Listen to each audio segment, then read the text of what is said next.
Yeah, I can see people coming in. Hey everyone, how are you? We'll just wait a couple of Hey minutes. guys.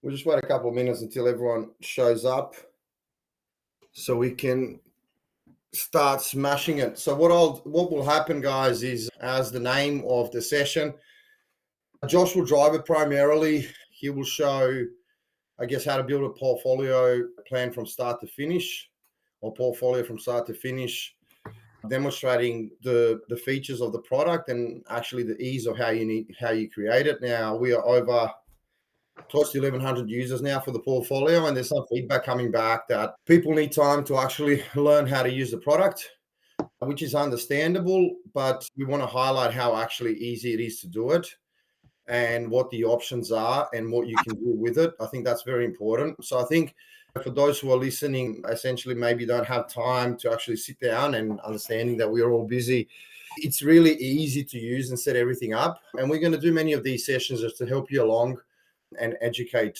to make sure you leverage the most out of the feature. We'll try to finish it in an hour, but we set it for 1.5 hours. Reason being is we always leave the back end for questions, and I'm sure we're going to have plenty. I do recommend that you stay out till the end, and you're going to have access to Josh to really answer questions.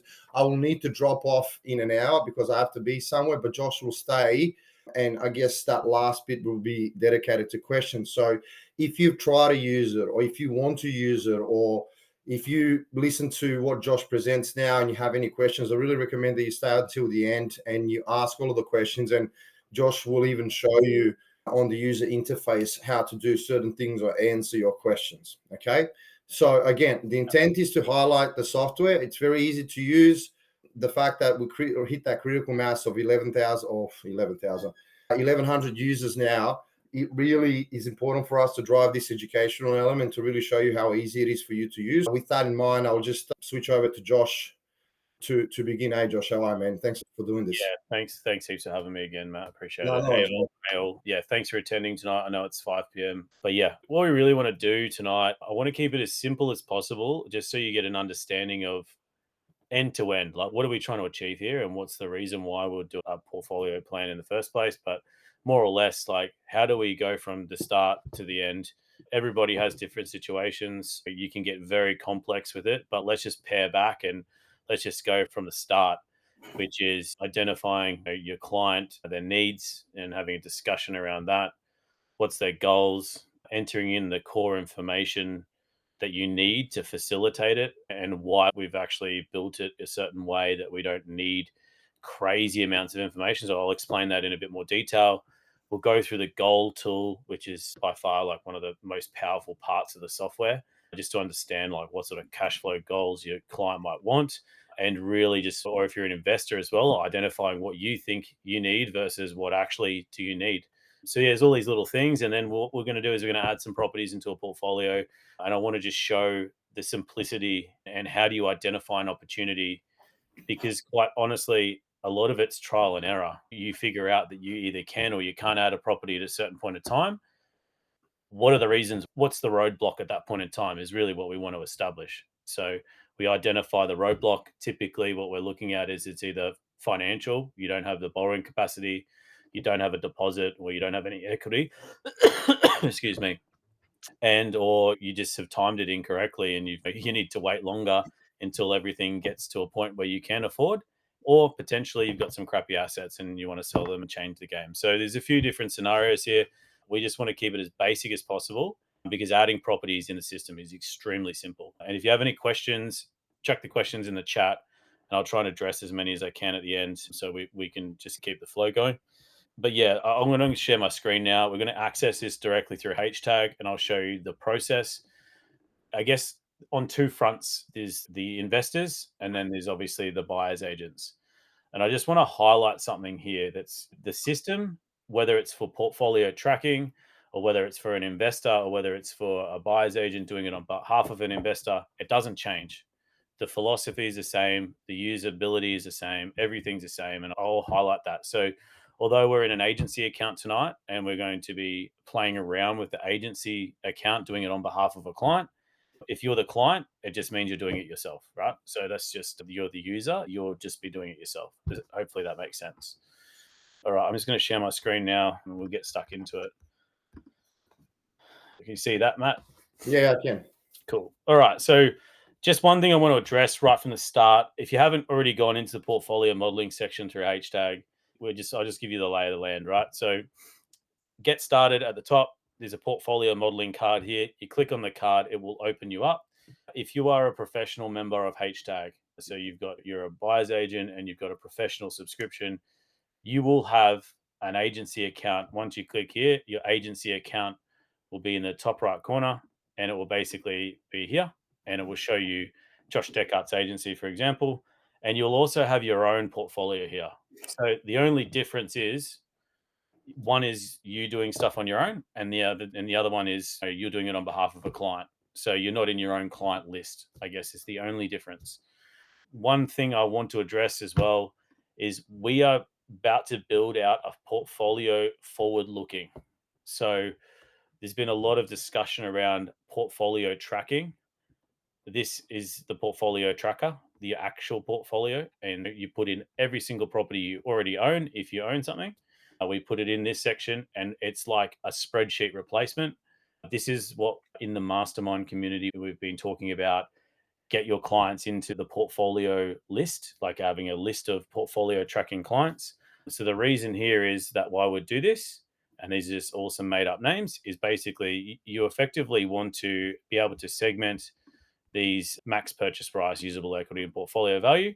But the key thing here is that we've actually got a portfolio tracker, which is all free. You just invite your clients in for free to track their portfolio, or advanced level access, which is what we're going to be doing tonight, which is basically doing a portfolio plan from today into the future. Now, if you want to do a portfolio plan for yourself, you're an investor or potentially a buyer's agent who wants to just play around with this for their own portfolio, we have what's called Pro Tools. Now, it's exactly the same as doing advanced level access for your client. However, all it is that we're just applying the pro level tools, and it comes under this section. So we've got scenarios. If you want to do a scenario or 10 or 20 scenarios into the future, you can upgrade here. And this is, I don't know if you've seen the post, but it's $199 for lifetime. So this will allow you to run unlimited scenarios for your own personal situation. I highly recommend, this is the best way to learn, to get in there and play with your own And for portfolio. buyer's agents, so sorry, Josh, to cut you off. Yeah, So for the investors, if they want to upgrade and run scenarios indefinitely into the future and have lifetime access, it's $199 to do the yeah, scenarios. Now, portfolio tracker is free. If yes. you want to do forward-looking scenarios and you want lifetime access and you're an everyday investor, you pay $199 and you have lifetime access to the scenarios. If you're a buyer's agent and you want to run scenarios for your clients, how does that work? Yeah. So basically, let's just say we've got a list of people you've invited some clients into your list, and you basically want to go and upgrade at access. We'll say Josh Deck's group, for example, on portfolio tracking client.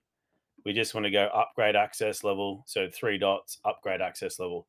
That is one credit, which is $100.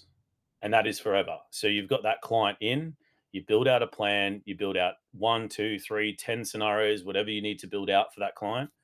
And then you can revisit those plans at any point in time into the future. It's not a yearly thing. It's just once you have paid to invite them up to advanced level access, that's it. So just to clarify, you pay once the $100 once you invite them in for advanced level access, and you build out plans for them and you keep your clients sticky.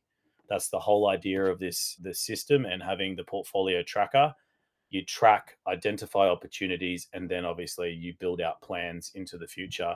And then you should be revisiting those plans every year because things change, growth rates change, their portfolio changes. You redo the plans and keep them accurate or up to date, and implement those plans, and plans change. So what I'm going to do now is I'm just going to show you, I'm going to log into, let's just use Jane Jones's group, right? So this is an actual portfolio. So what we're going to do now, really just dig into it. So we want to run a scenario or a portfolio plan for a client, Jane Jones, right? There's a few things that we need to get from Jane. We need to understand what's their current situation, what sort of properties do they already own, if they own any, and what are they really trying to do. So basically we've got a blank slate here, right? So this is their actual portfolio. In this situation, we're just going to say, look, Jane doesn't have any properties. Let's just keep it very simple. Now, we really want to then say, okay, where is Jane up to? How much they earn, all that sort of stuff. So we're going to go down to the financial section. And this is the first step. We're going to look at Jane and we're going to say, look, Jane, have you got a husband or a partner? And how much do you both earn? So we need to know how much they earn, and basically the lending calculations are basically calculated from this number. So we're just going to keep this really simple, right? We're going to say, Jane, do you have any? Yes, I do. Okay. We want to add that person in. So we're going to go back up to the top and there's an add member section. So let's just say I'm going to add a member and we're just going to call him John Jones. John Jones 123. This is a fake email account, guys. So I'll just to show you. So then we're going to click on which portfolio do we want to invite the John into. John is read only. So John doesn't care. Jane's driving the whole portfolio in this instance, right? So we go personal portfolio, send invitation.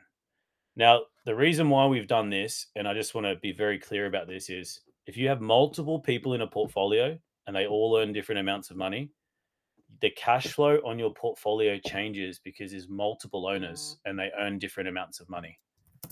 So what I mean by this, they get charged different rates of tax, which change the cash flow of the property. We don't just blanketly apply a percentage to the situation. Okay. So now we've got Jane Jones and we've also got John Jones, right?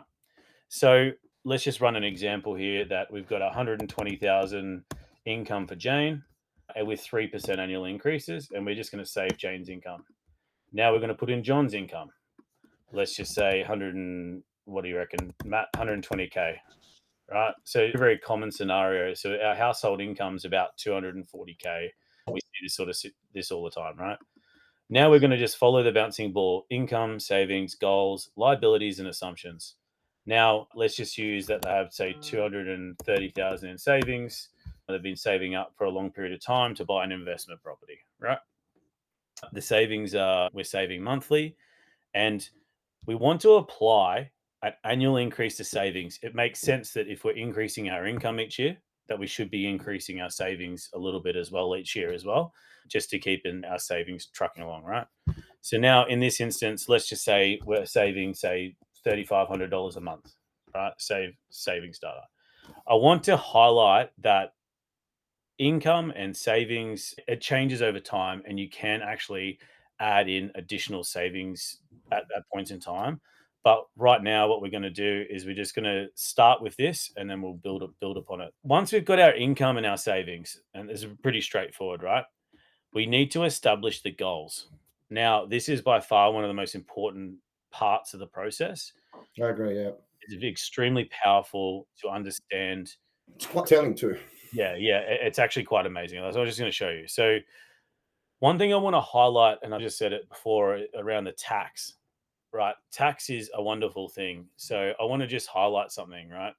So if we have one person earning 240,000 per year, this is $161,000 net, right? So that's after you've paid tax. That's how much money that goes into their bank.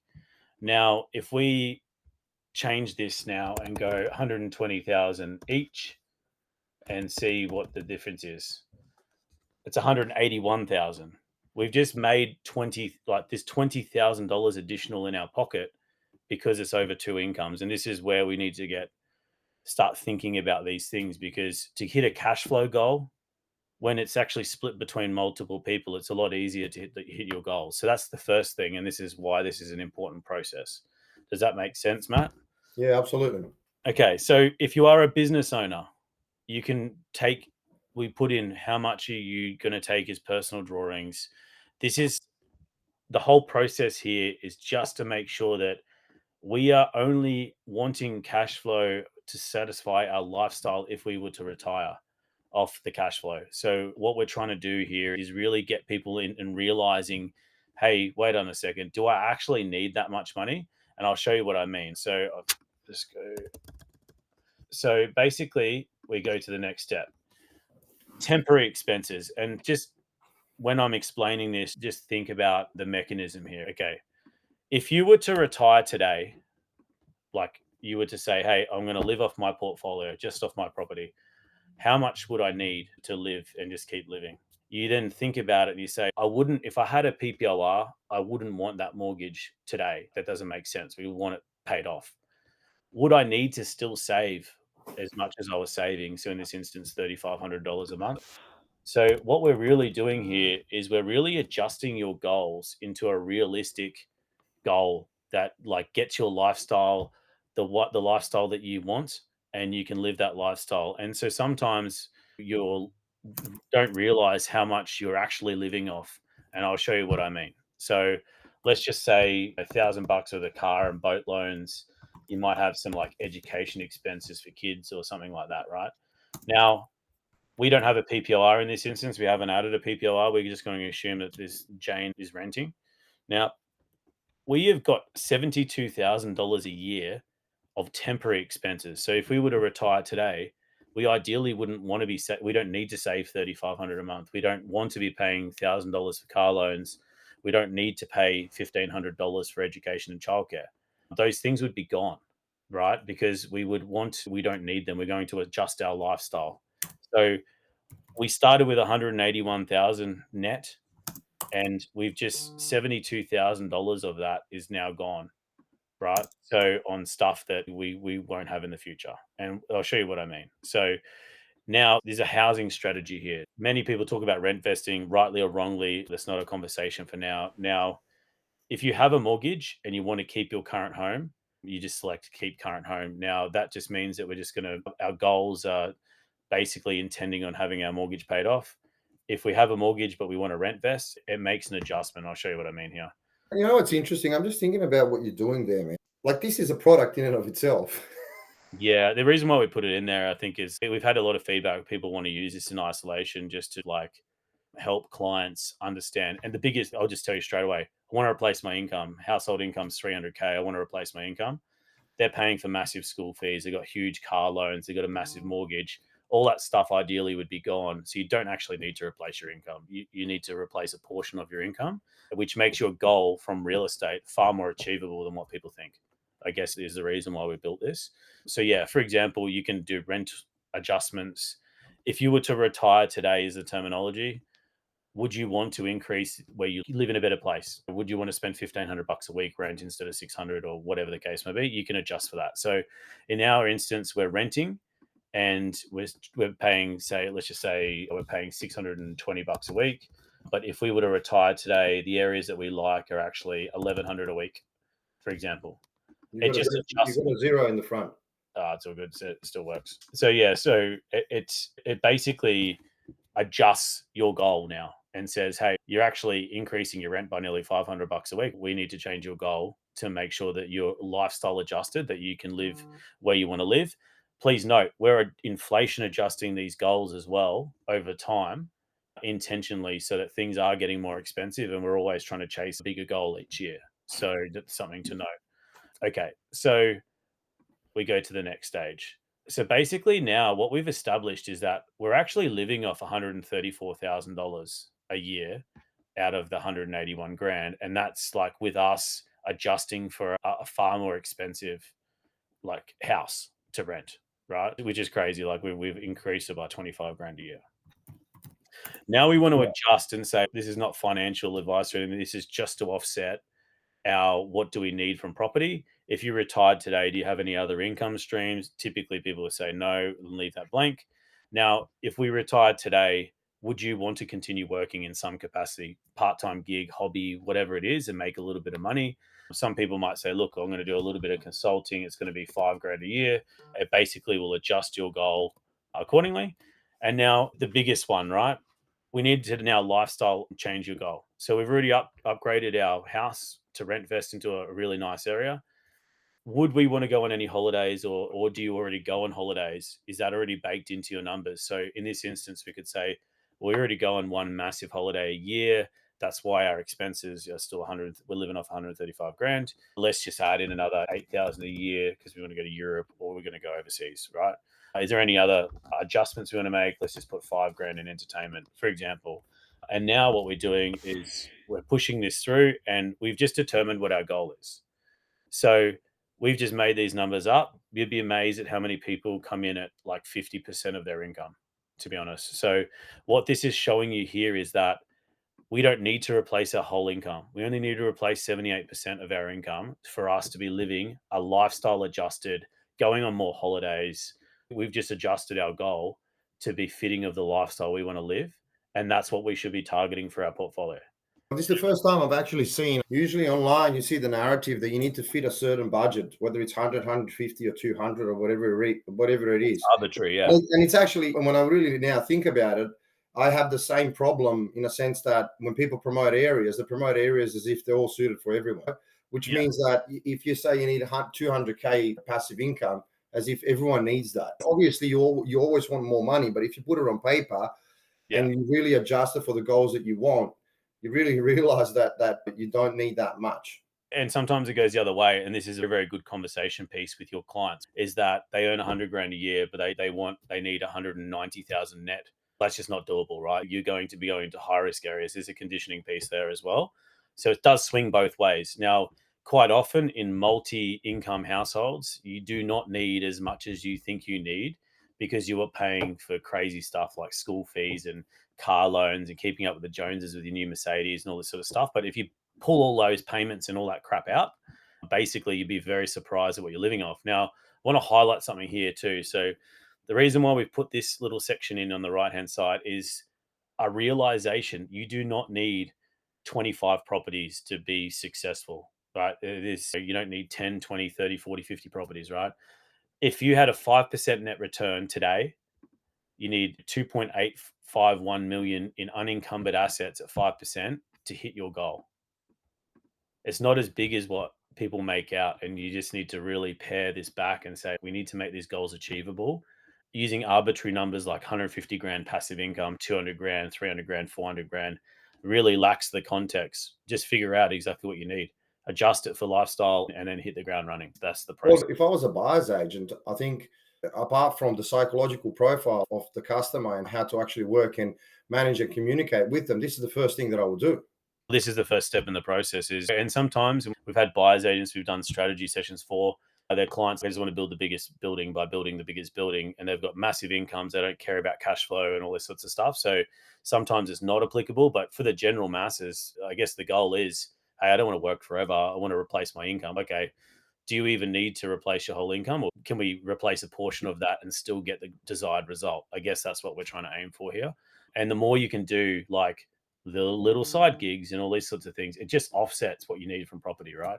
So it's something to work towards, and very powerful, very powerful. So once we've gone through this process, we just go complete, and it puts the goal into the section here. And now we go into liabilities. So do you have any car loans? Do you have any personal loans? Are there anything that's going to affect your borrowing capacity? We don't care about payments. All of our savings that we put into the saving section are after we've paid for rent and everything. It's all after. What are you actually saving is all we care about. And the reason why that's all we care about is basically we're using this as like basically a guardrail. So how much do you save per month is your guardrail of how much negative cash flow you can actually handle in your portfolio before you're in the red. There's a few instances when you can allow it to go below that, which we'll show you in a sec. And then obviously now we're on to the assumptions.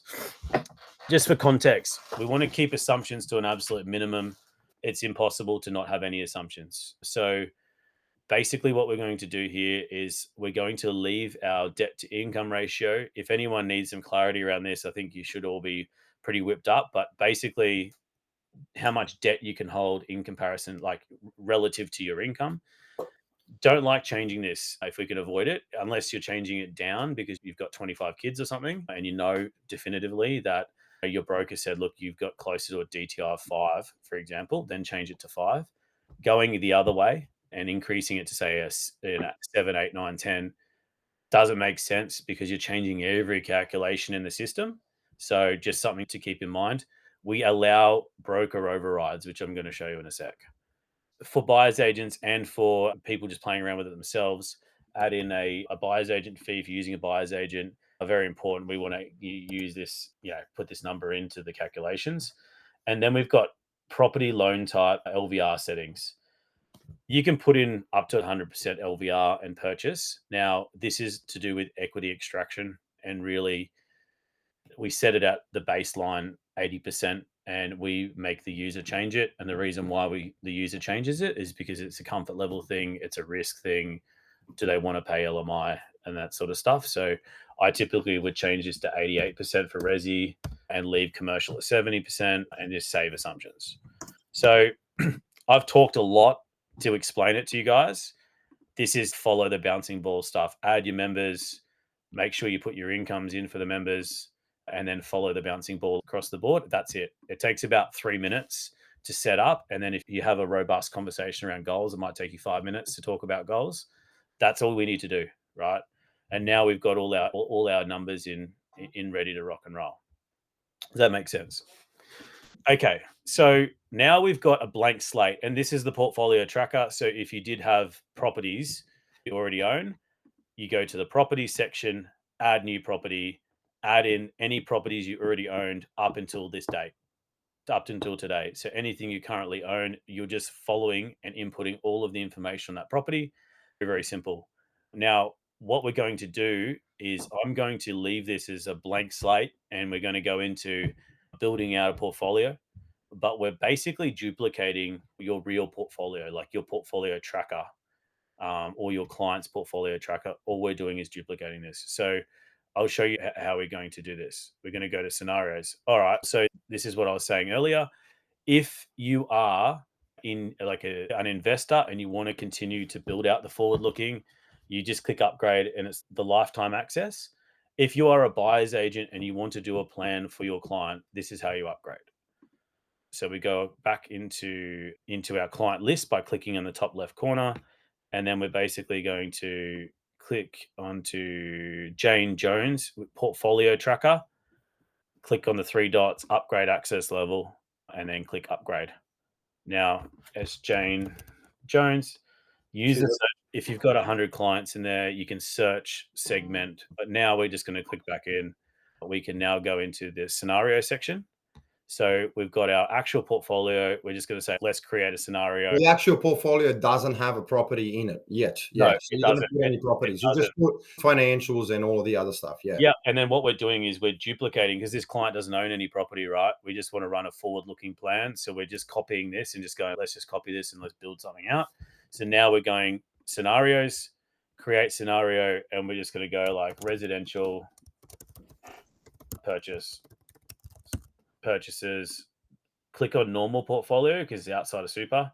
If it was a SMSF, it's exactly the same process. You just copy whatever SMSF portfolio you've got in there. And then we just click on, we just want to duplicate the normal portfolio and press save. So that's now we're forward looking. So see the difference here from actual, it's now a scenario. Any scenario is like, I want to buy 10 resi, I want to sell, I want to buy commercial, I want to add a granny flat. Anything forward looking and creative is basically. By the way, it's still in the scenario. All of the bouncing ball stuff that you entered, the assumptions, the savings, the goals, that's all carried across. Yes, so it's copied across. So it's, see, now we've just duplicated the whole portfolio that we already owned across. So we're just using and this is the importance actually of keeping your portfolio tracker up to date for your client or for yourself, because in 12 months time, you're most likely going to want to run another plan for a client and say, hey, John, can you book in, or just go and do it. Like, you've already paid for the advanced level access. If their portfolio's debts now change and all these things are changed, duplicate it and build them out another one and say, hey, go and check this scenario out. You can do that pretty easily. Now we've got residential purchases scenario. Now, to be honest, from now it's really straightforward. It's add new property and just follow the bouncing ball. So we're just going to go property 1 as a nickname. If you do not know the state or suburb, which quite often like you might not know, don't put it in there. It's only relevant for purchases in the next 6 months that you might know the state and suburb. If not, don't worry about it. I want to highlight this section here, and are you happy for me to discuss this, Matt? Absolutely. Okay, intended hold period. There is a reason why we're capturing this information. First of all, we really want you to identify why, like, what's the length, like what's your intended hold period of that property? Is it short term? Is it medium term? Is it long term? Now, for the people that are pretty clued on the HTAG system, we are going to map your brief across from this purchase. If it's made within the next couple months, you'll be able to map from the strategy your brief for suburb shortlisting across directly into HTAG. So that is coming, and it's nearly, actually it's very close. So just have a think about it. This is mandatory. Do you want to hold this property for a long period, short, medium, whatever? And it gives them context as to why you're purchasing it. And you need to think about these things. It's very important that you think about these things. So now we're going to go residential property, ownership structures, individual. We've got two people here. So we're going to go John and add another owner and John, and 50% each. You can do 100% for one person if that's what the ownership structure is. It's just a matter of whatever the apportionment is. So press next. Is this an investment property or is it a PPOR? You can change the use of a property. So we're not going to go into that today, but just we want you to just follow the bouncing ball, answer the questions, and it gets very fast when you're adding properties. Save and continue. Now we've got basically 1.483 million worth of borrowing capacity in this instance. Let's go save and continue. And now we want to purchase a property. Very rudimentary here. You've got savings, you've got borrowing capacity, you can use a buyer's agent, and we just got to play around with the numbers. So, like in this instance, let's say we want to purchase a $650,000 property at 88% LVR using a buyer's agent with $15,000. Our main loan, so the principal loan, is going to be $572,000. We've got a whole heap of cash that we need to come up with. So we currently have got $233,500 in savings, and we've got And no. it's going to be the 572 is based on the LVR that you set above. Correct. Yeah. So if you were to change the LVR to 80, for example, it obviously changes the loan and the cash required to put it in. But because we set the LVR mapping at the start to 88%, so we start there and we can adjust. If you ever run into any issues, there's like little red helper text here, and it explains the reason why. 9 times out of 10, you've overcooked the main loan and you don't have enough borrowing capacity left to purchase that and get a loan. As it says here, no equity can be extracted from other properties. So you need $135,250 to complete this transaction. Now, savings buffer remaining. Very important. You don't want to stretch too far. Make sure you've got enough money in the bank at that point in time to, if there was issues, you can basically cross-check. Like you've got money to bail yourself out. You've got savings. It's very important. Too many people gaslight it. Just don't even go there. If you don't have much, change the purchase price, change the LVR, or change the date you're purchasing further down the line. That's the 3 options. Save and continue. We're going to use interest-only loan on this property. From my previous videos, if you don't understand the way the system is set up, is if you got a 30-year loan and you're doing an interest-only period of 5 years, great. One thing I want to highlight is that if you want to go and refinance it every 5 years in the system, then enter the loan in like that. If you intend on keeping it interest only and you want it to be a faster process of building plans, you can basically work around this by just putting 100 years interest only, 100 years interest only period, which will just mimic staying on interest only. Just make sure that when you're doing it, you consciously are doing this and you think that it is possible to refinance onto interest only. This is all. Yeah, you can also then play with the interest rate in that respect. Yes, yeah, and let's say because you're refinancing and interest rate is going to change, I personally put some buffer there because I put it on 100-year interest only. Yeah, the other thing too is there is a free finance function if you do want to play around with it. Particularly, it's really powerful to show people the difference between P&I payments and interest only, and that how much it hurts when you go from interest only to P&I.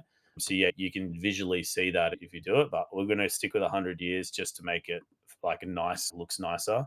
And based on our previous masterminds, Matt, I want you to touch on this, the growth rates, if you can, please. Yeah, sure. So now, I personally, when I model our portfolio for HTAG, because I have a strategy in mind that before I even start the research, I know what kind of areas I'm looking at. And for example, I'll be looking at areas usually that are between the warm spot and the transitioning territory, which means they're going to generate 20% plus in the next 3 to 4 years. I always move the needle a little bit. I don't like to participate in hot markets, even though I'm always a long-term game kind of guy. Okay.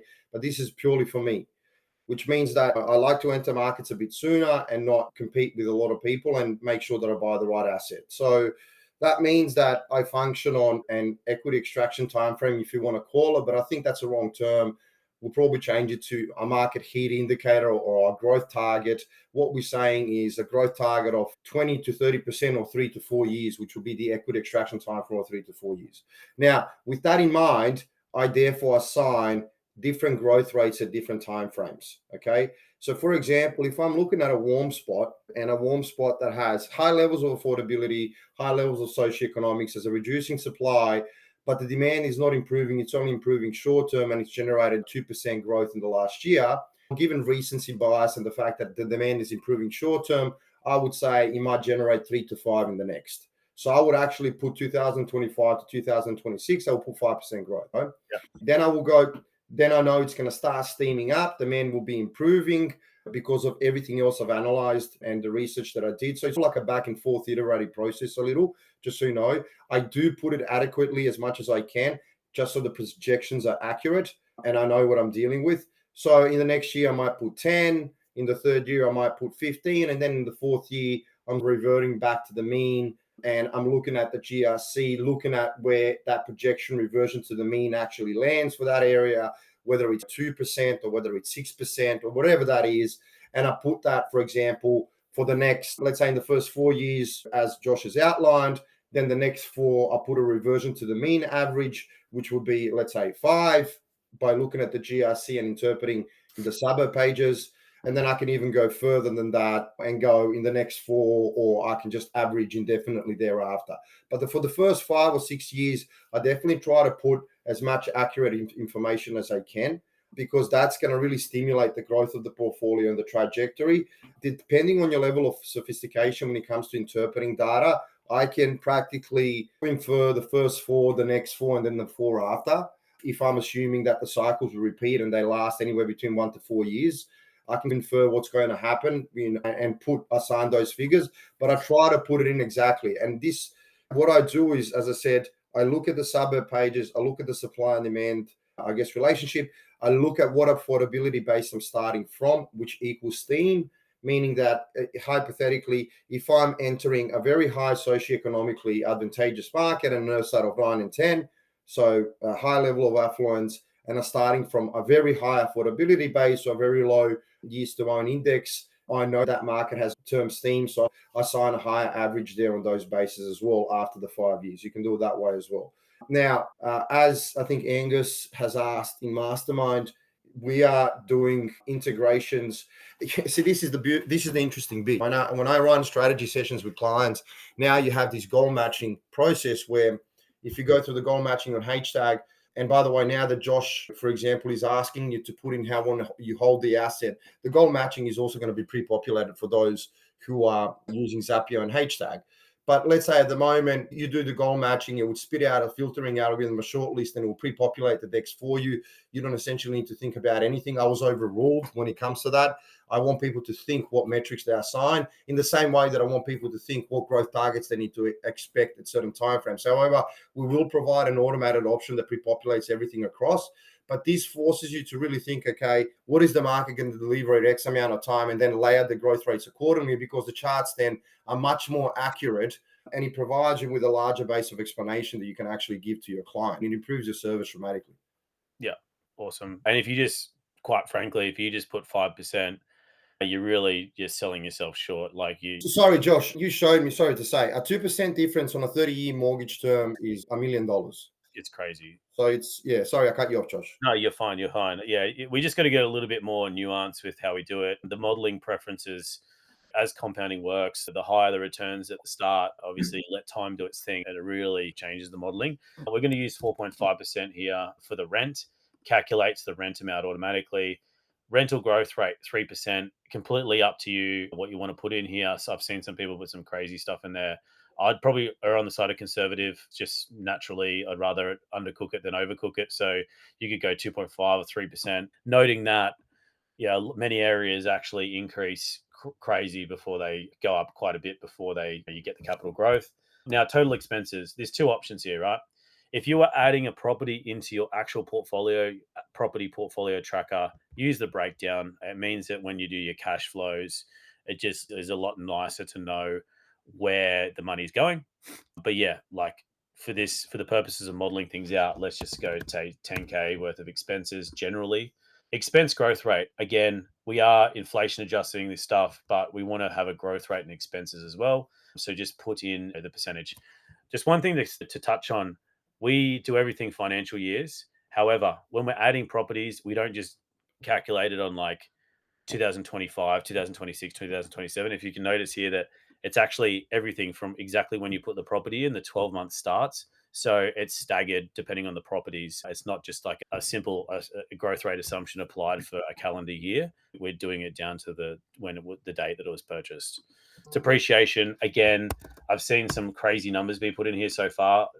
I would highly advise not doing that because it does skew the results. Just remember, if you don't know this already, when your depreciation, you claim depreciation, it's very good for cash flow. However, when you just go to sell a property, it gets added back. It's not free money. So just to be a little bit more, understate the depreciation rather than using it as a some crazy stuff, right? Some people put some wild things in. All right, property added. I just want to sit to reflect on that process. We talked heaps. It's actually very fast, and I'll blast through the next one pretty fast.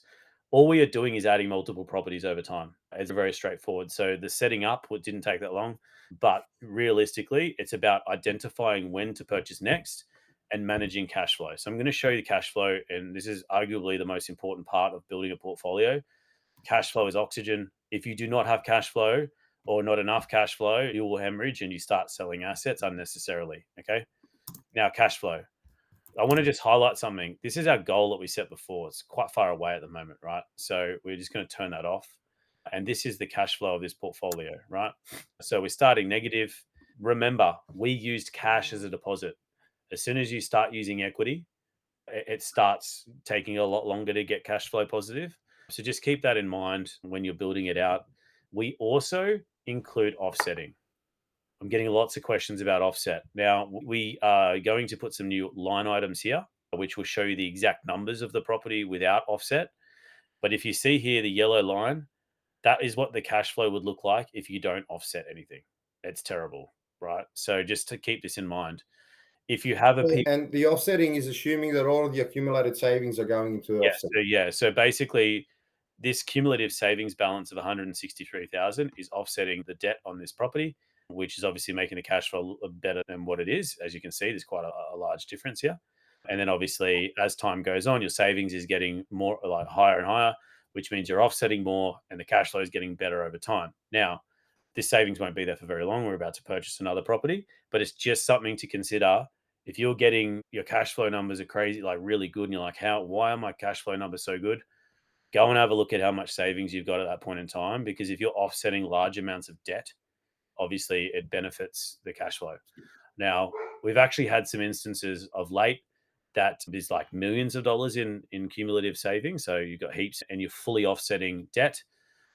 One thing to note, if you are fully offsetting debt, you can't just claim that. It actually changes the cash flow on multiple fronts. So if you're offsetting all of the interest, that's not now the deductible expense.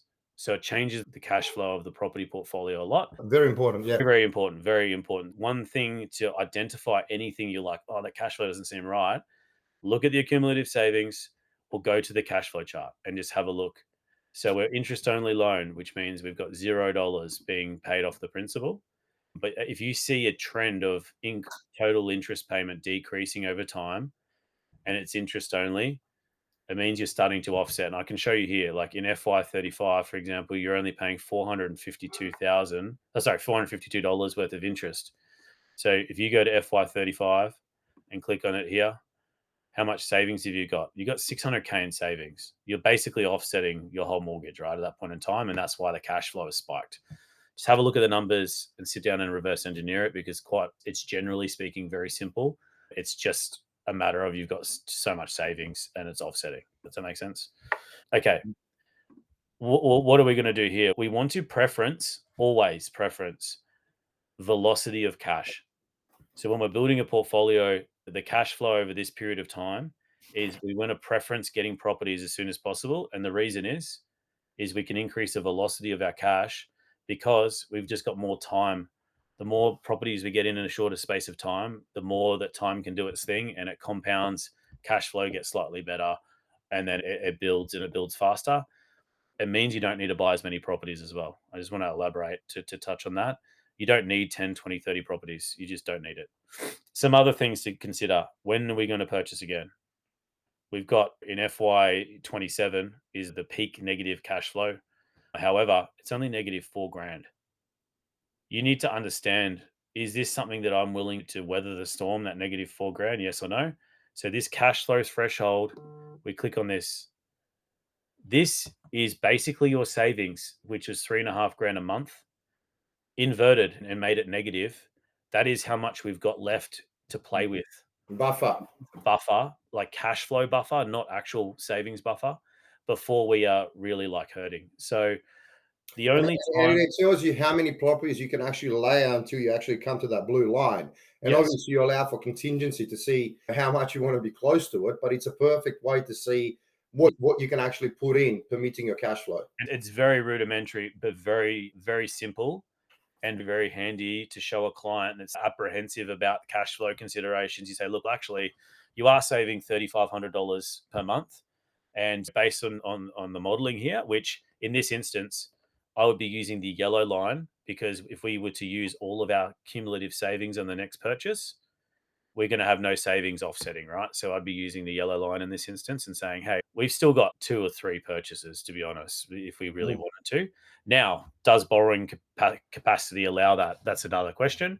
We just need to go follow the bouncing ball and find out. Okay. So this is extremely powerful for those apprehensive clients that only care about cash flow, because it's rightfully right. You can't live without cash flow. All right. So now we're going to look at, all right, at what point in time do we have, how much have we got left? Like, how much have we got left in borrowing? Flick to the equity chart. You can turn off basically everything apart from max borrowing and total mortgage debt.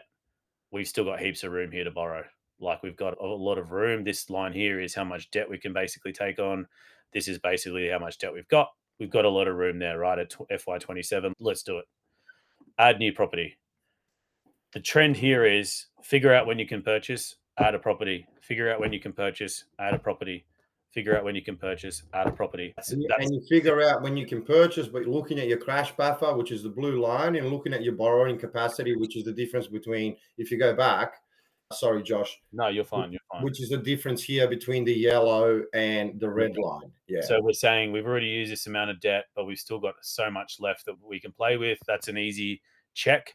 But really, we want to be just cross-checking both charts quickly and then say, yeah, okay, awesome.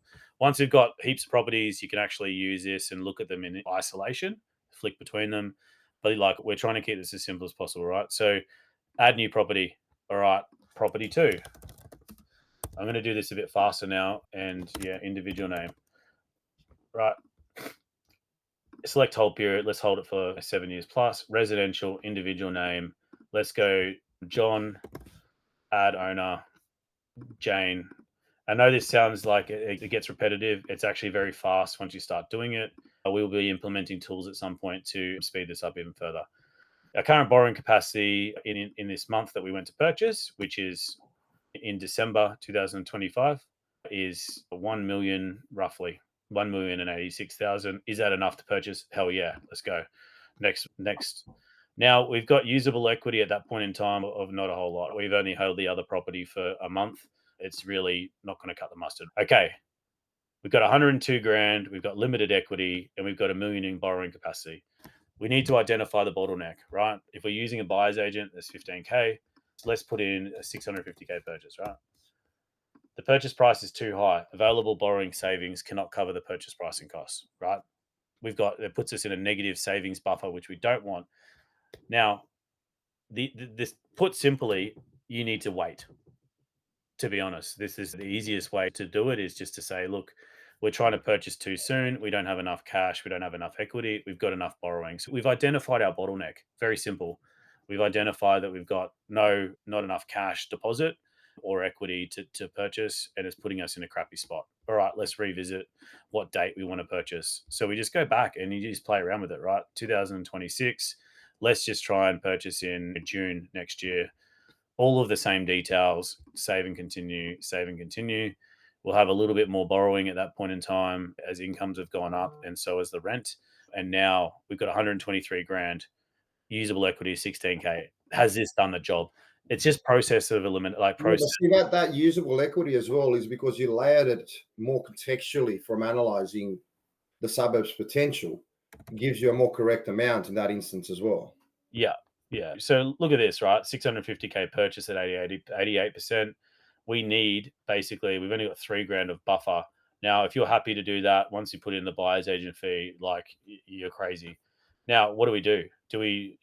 How do we want to do this? I think that we could just reduce the purchase price in this instance, right? 550K is doable, but we still got a savings buffer of 6 grand. What are we going to do? Do we wait? Do we continue? And these are the decisions you've just got to make on the fly.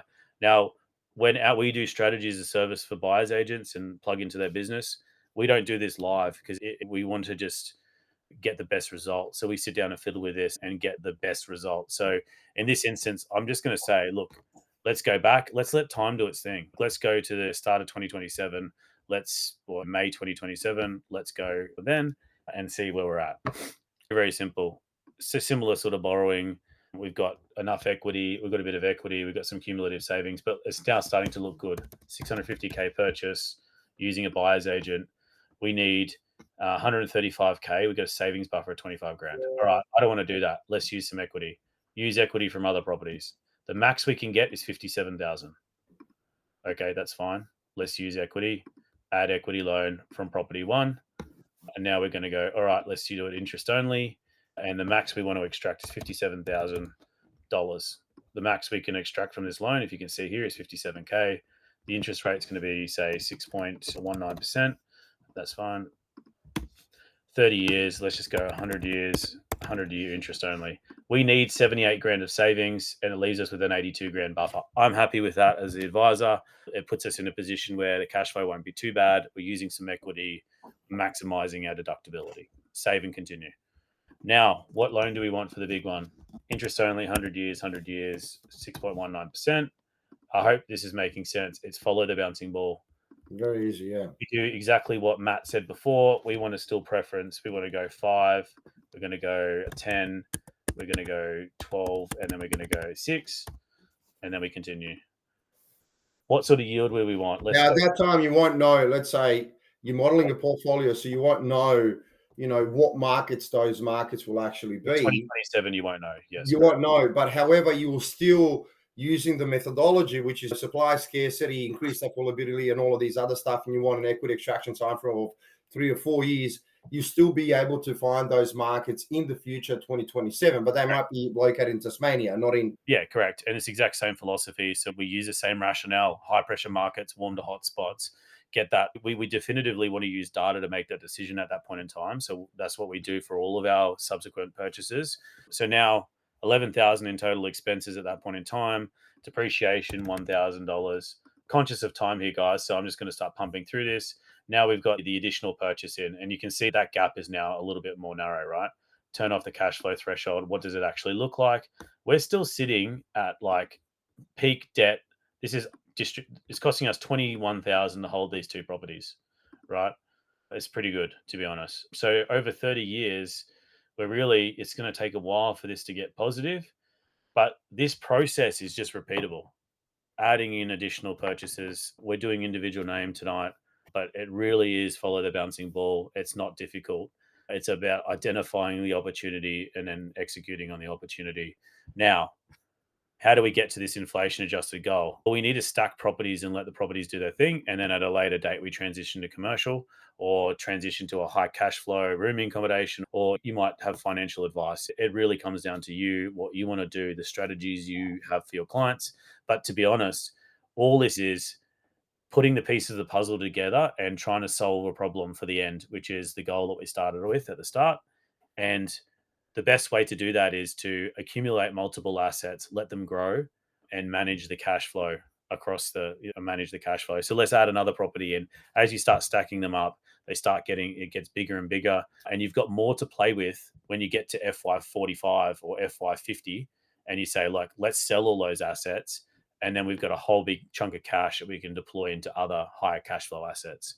Really, that's the name of the game. It's very simple. I'll pay down existing whatever's remaining. Correct. So if you have a PPOR and that's part of the process, we'll pay down the PPOR as well. We really just want to follow the bouncing ball. I can't stress that enough. And it's just about playing with the tool to figure out what works for you, what works for your business. If we want to then add in trust purchases, we can do that. I can add one in here now with trusts. And so we'll go add new property. We're going to add a new property when? All right, we haven't established that. Okay, the negative cash flow here in FY28 is the lowest it's going to be for us, right? That's 20 grand a year. Not really comfortable with any more than that at this point in time. So let's just say, look, in FY33, for example, where I'm happy to take another hit, right? One thing to highlight, you have negative gearing benefits. You can see that here. If it costs the gross before tax of 7,900, you're getting a tax credit and you're getting some cash back. As soon as we change it to trusts or companies, you don't get that. The cash flow is going to be worse, but it's all about sitting down and putting the details in and really just like modeling it out. I can't stress that enough. FY33, let's add another property. I'm going to pump this one in, Matt, and then it's a repeatable process. I guess, to be honest, you don't really want to, need to harp on about the importance of just follow the bouncing ball. Oh, absolutely. Add owner. When you add that last one, I have to go soon. I just want to do a bit of a summary and then you can take questions from the guys. Yeah, I don't know. I'm conscious of time and I talk a lot. No, that's all right. No, it's all important. It's just that I have to. So what do you have now? This is FY33. Yeah, okay. So 700K. We really want to be trying to increase the purchase prices as well. Noting that we've got quite a bit of equity now. We've got 418K. As you can see, it's starting to really ramp up and we can capitalize on this. Sorry, I was going to do this in trust. So I want to show you that. So we're going to go individual name, ownership structure on the first page. We're going to change that to trust. And then we're going to create an entity. Click on it again and create an entity. Let's just go Joshy D trust. And we're going to create entity. We're now going to click on the trust that we've made and basically save and continue. Exactly the same process. Is quite easy. Now, let's enter in a $700,000 purchase. Let's use a buyer's agent. Let's go to use equity, and we're going to add equity loan to one of these two properties. Let's see how it states different equity amounts from two different properties. And the reason why we've done it this way, guys, is without just extracting equity in its entirety, is actually because we can have brokers looking at which loans are secured to what properties and what the intention is and how the tree looks like. What one's got an equity loan, which one doesn't. You use 10 deposits, and it means the cash flow is accurate. I can't stress that enough. All right. We need 144,500 to purchase this property out of cash, or we use 144,500 of equity, and now we've covered off on that deposit. You see that?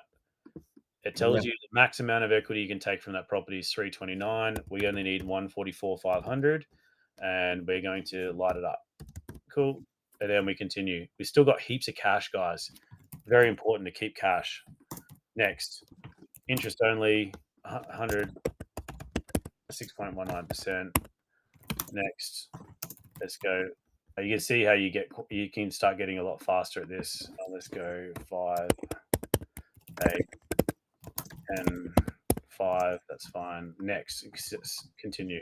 Let's go 4.2% yield. 568 rental growth rate of 3%. Let's just put 14,000 because it's in trust and you've got a couple $1,000 worth of accounting fees as well. And now this is important. Depreciation in a trust, if you don't know how that works, it carries it forward. Basically, here we go. Now we've got one trust purchase. We've got two individual. How does that look? it does, the cash flow is not too bad, really, considering we've got 3 properties and they're all negative cash flow.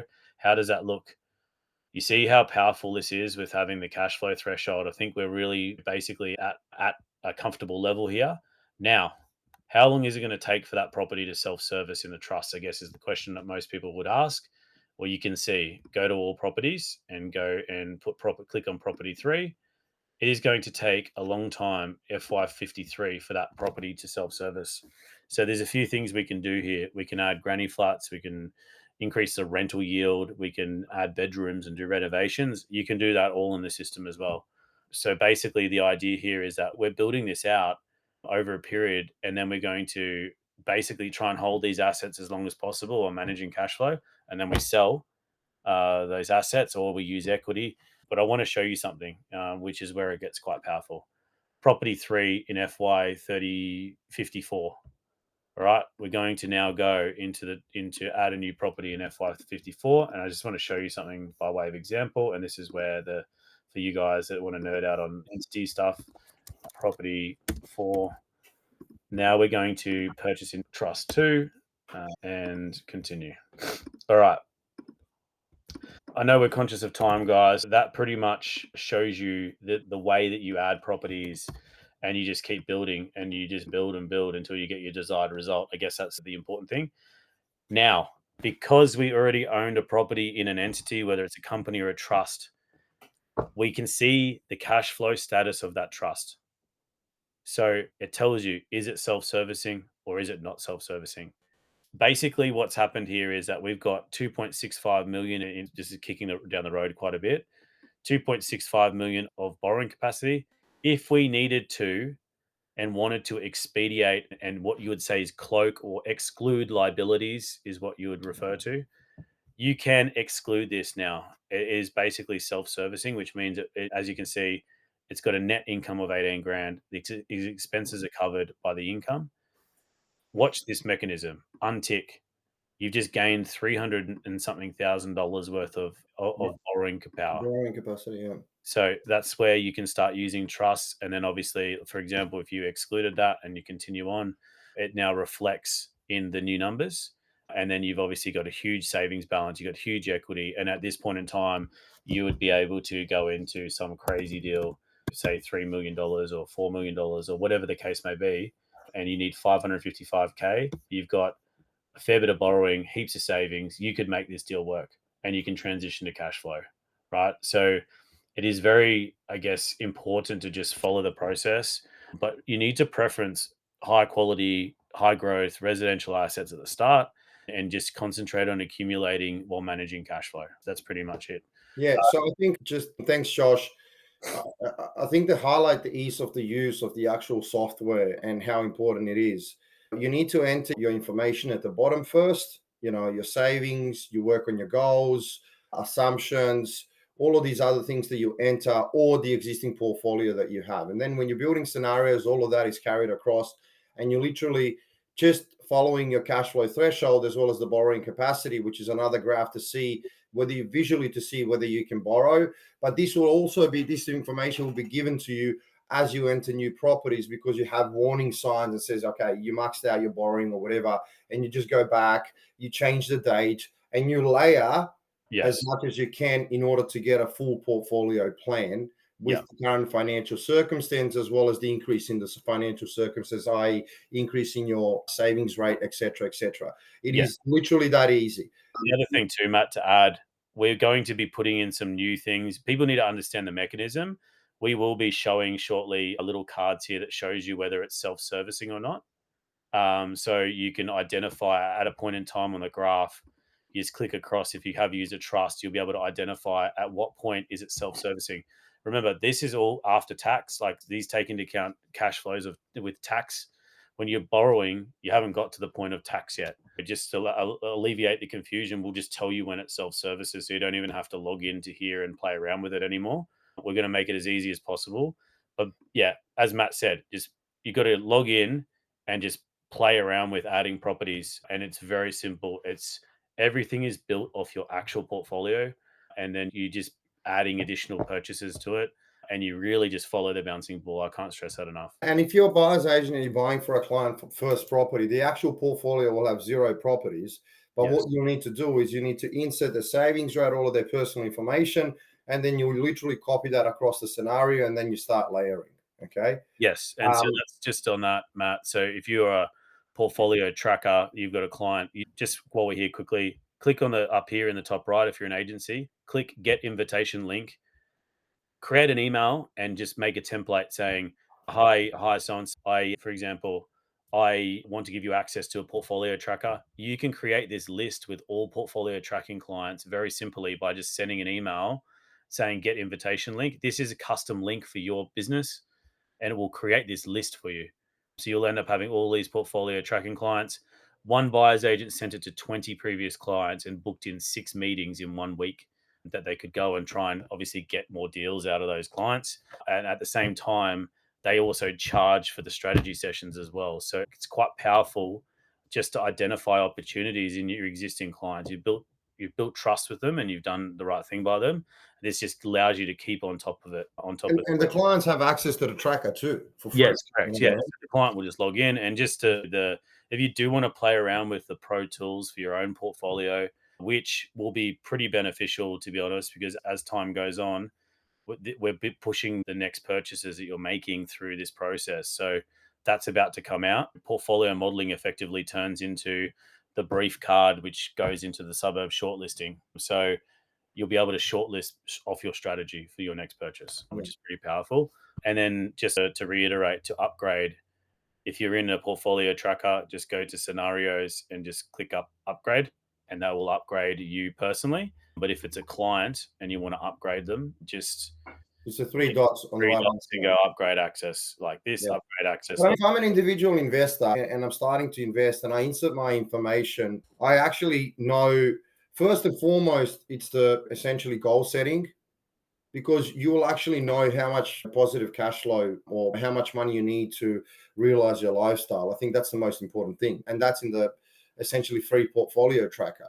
And then let's say if you use the pro tools, you can Yes. literally set out and know how far you need to get there and how fast you can actually get there. You can have a plan right away. You know? Yeah, but you should be doing multiple different plans, and this is the point when you're playing with it yourself, because Exactly. you can then compare what if I purchase a property in Brisbane versus Melbourne, different yields, different structures, and compare them, and you'll be surprised at the differences in cash flow and things like that. So it's Yeah, actually so we haven't looked at the compared scenario feature, but ultimately you end up in the compared scenario feature because you can create multiple scenarios and then you can actually compare the scenarios and see which one works better for you in regards to cash flow and returns and all these other things. all right. So I'm going to So, start smashing through these questions, Matt. yeah, no worries. Guys, I have to leave, by the way. Okay, Josh, is that okay with you? I have to. No, it's fine, mate. Yeah, you take the questions, guys. Again, once these downloads are uploaded to Mastermind, Josh, you take the questions, take it away, and I'll see everyone soon. Okay. Yeah, yeah, Cheers, yeah. mate. Cool. All right, cool. Bye. No, I see you, Matt. All right, guys, I'm going to try and get through these questions. So, Aaron, do BAs need to have the lifetime for $199 to get the $100 per client? No, no, you don't. If you want to do it for your own portfolio, the reason why we did it as a lifetime access thing, just for context, is I want to add as much value to you guys as possible, and I don't want to.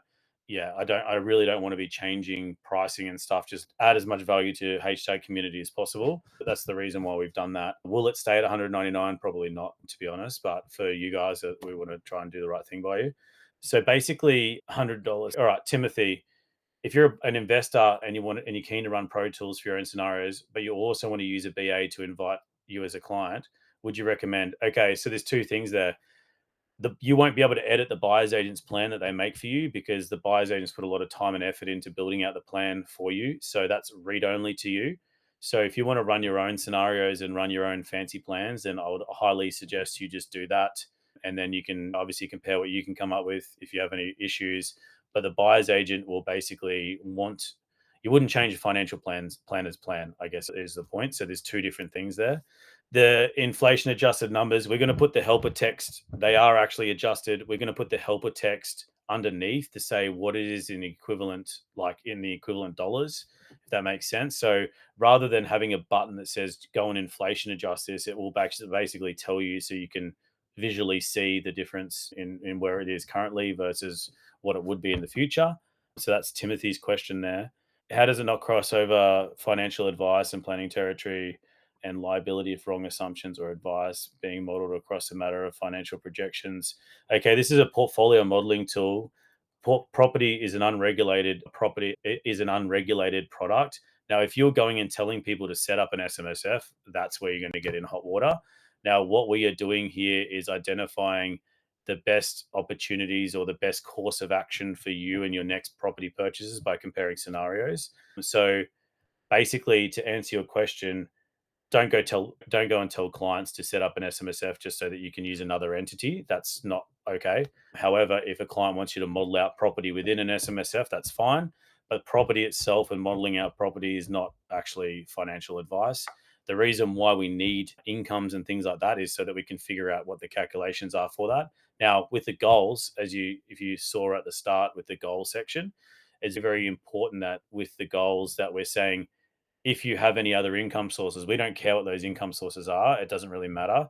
It's only to adjust your property goals. So we are doing everything in the context of property. Just, yeah, basically, that's to answer that question. Within the same scenarios, can you have a mix of buying personal names, SMSF, and trust? Yes. Basically, the scenarios are like this. Outside of SMSF, you can build out the like we just did. And then you can also then add in an SMSF portfolio and then merge the two together. And as a read-only view, it's called a merge portfolio. And basically, it will show you the net result across all tax and everything at the same point in time. Yeah, legislative changes to discretionary trusts. Yeah, Tim, great question. That's something we can't control as a regulator. We'll change that. We do have companies as well. When the time changes around trusts and that, we'll change whatever we need to change computationally to cater for that. There's obviously a lot of back end calculations. Humphrey, would it be nice to figure out the opportunity cost if you change a date? How do we overlay the scenario based on growth potential? I don't really understand what you mean by that, Humphrey. Ability to know if we can buy when we can buy our next property if we wanted a 1k buffer and wanted to buy a 600k property or map out those properties along 30 years if it stayed the same. So yeah, you'd be running two scenarios against each other. A 1k buffer, I don't know if they're referring to cash flow or whether that's a savings buffer. If it's a savings buffer, it's very low. But if you wanted to keep a 1k buffer per month, we are implementing some very crazy features that will basically let you guardrail your portfolio so that it works within the portfolio. I can't really talk too much about how that's going to work at this stage. To be honest, you should be able to manage your cash flow by looking at the chart and identifying how much buffer you've got at any point in time. And if the owner of a company is a company, not individual trustee or the trust, do we set up the individual who are the trustees? We're adding a section for bucket companies. So you'll basically put a bucket company there if you want to, and it obviously would be treated the same as a company. Really just refer to them as beneficial owners, like if you're a shareholder or whatever, for the simplicity of this without getting crazy complex. We just need to make sure that we're ticking all the boxes for the masses, but allow the complexity. And obviously, this is simple usability. What else is there? That's pretty much all the questions, guys. Anyone else got any questions for me?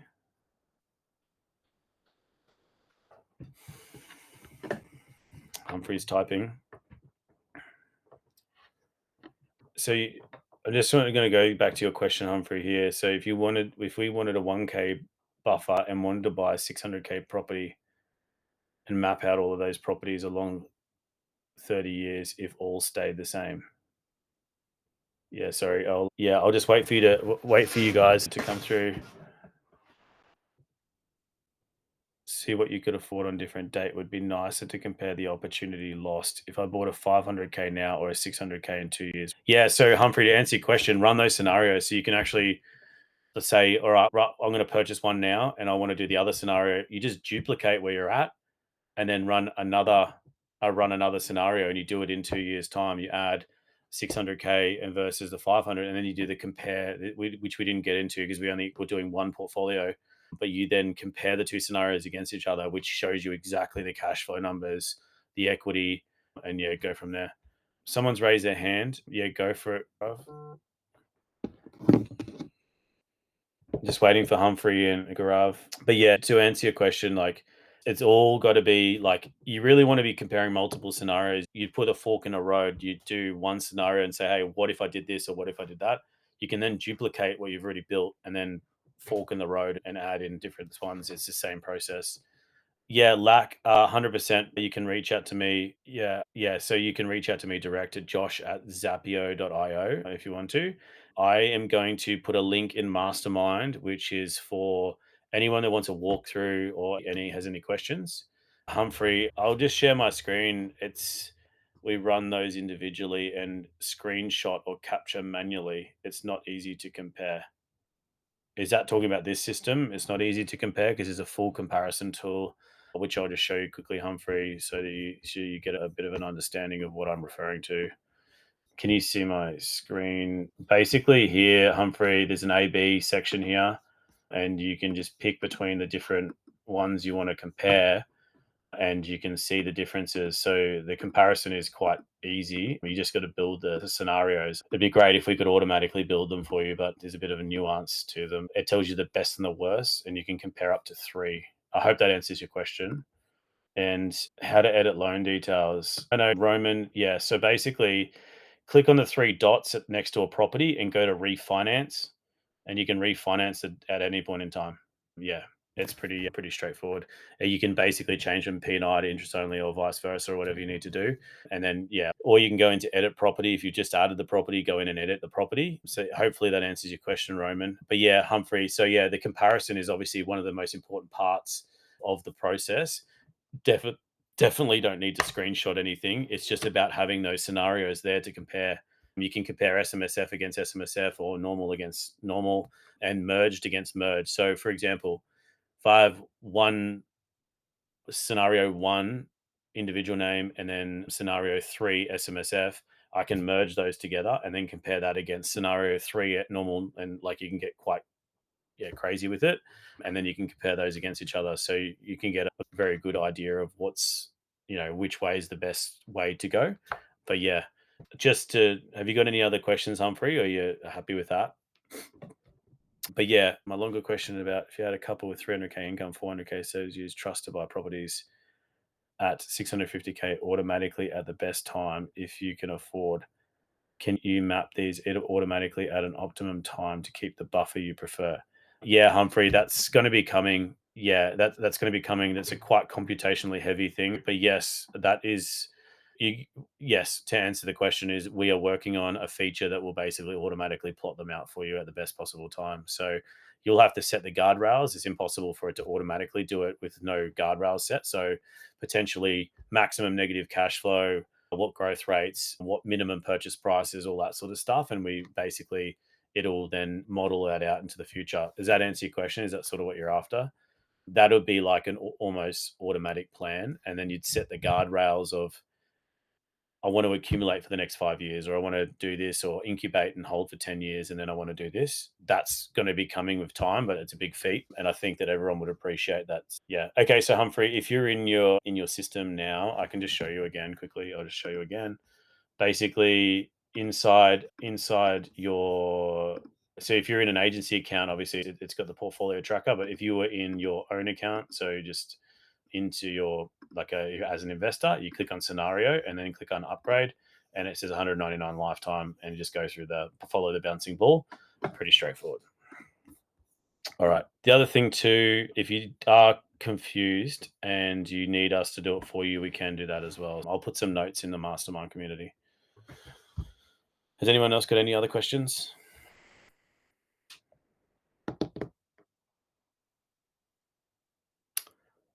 All right. All right. Thanks very much, guys, for tuning in. I know it's an hour and a half and it's a bit of a punish, but I do appreciate rocking up. And yeah, fantastic. If you do need anything, feel free to reach out to me direct. Or if you need a walkthrough or you want to learn how to implement this into your business, just sing out and I can guide you with that. We can do strategies for you, or we can teach your team on how to use the software. It takes about 2 hours, to be honest, if you want to learn from start to finish how to use it, how to implement it. We've had buyers agents that sat down on a Monday night and we're delivering this to their clients on Tuesday with confidence. So it's just a matter of sitting down and just putting 2 hours worth of effort in and just following the bouncing ball. And if you've got anything complex that you need, or any crazy scenarios you need to run by, just sing out and we can help you. I've got guys that will give you the time of day too if you have any issues, or you want to just be taught, hey, Josh, I don't really understand this. I know it's new software and there's a bit of a learning curve, but it is really simple and we can help you in any way, shape, or form. So don't be scared to reach out and also book in a walkthrough and we can go from there. Awesome, guys. Thanks very much. Hopefully I chat to you guys soon.